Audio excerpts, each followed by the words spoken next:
So guys ஆக்சுவலாக இப்போ நான் எங்கே போயிட்டுருக்கு அப்படின்னு கேட்டிங்கன்னா, நம்ம மேட்டூர் டேமில் வந்து பார்த்தீங்கன்னா முக்கம்பூருக்கு வந்து பார்த்தீங்கன்னா தண்ணி வந்துக்கிட்டு இருக்கு. ஸோ அந்த பிளேஸ் வந்து பார்த்தீங்கன்னா பார்க்க போயிட்டுருக்கேன். அண்ட் பிளேஸில் வந்து என்ன கேட்டிங்கன்னா கொஞ்சம் கொஞ்சமாக தண்ணி வந்துட்டு இருக்கும் இல்லையா. ஸோ அந்த தண்ணி வந்து சின்னதாக குட்டி குட்டியாக அப்படியே நவுந்து வரும் பாருங்க. ஸோ அதை தான் வந்து பார்க்க போயிட்டுருக்கேன். கொஞ்சம் கொஞ்சமாக வந்துட்டு இருக்கு. பட் இப்போ பார்த்துட்டு இடம் எல்லாமே ஃபுல்லாகவே வந்து பார்த்தீங்கன்னா இப்போ தண்ணி இல்லாமல் இருக்குது. இன்னும் கொஞ்ச நாளில் வந்து பார்த்தீங்கன்னா இந்த இடம் ஃபுல்லாகிடும். ஸோ இப்போ பார்த்துட்டு இடம் வந்து பார்த்தீங்கன்னா அதாவது சென்டர் நடுவில் இருக்கேன். அண்டு எவ்வளோ அழகாக சவுண்டு கேட்குது பாருங்க. ஸோ இது வந்து ஆக்சுவலாக வந்து சென்டர் பாயிண்ட்டு. இது பாருங்கள், இதெல்லாம் வந்து பார்த்தீங்கன்னா தண்ணியிலலாம் யாராச்சும் வந்து விழுந்துட்டாங்கன்னா வச்சுக்கோங்க, இதெல்லாம் தாண்டி தான் வந்துட்டு வரணும்.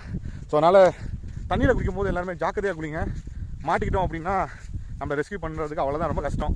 பாடி எடுக்கிறதுமே கஷ்டம், இதுலேருந்து மீட்டு வர்றதுமே கஷ்டம். ஸோ பாருங்கள் மண்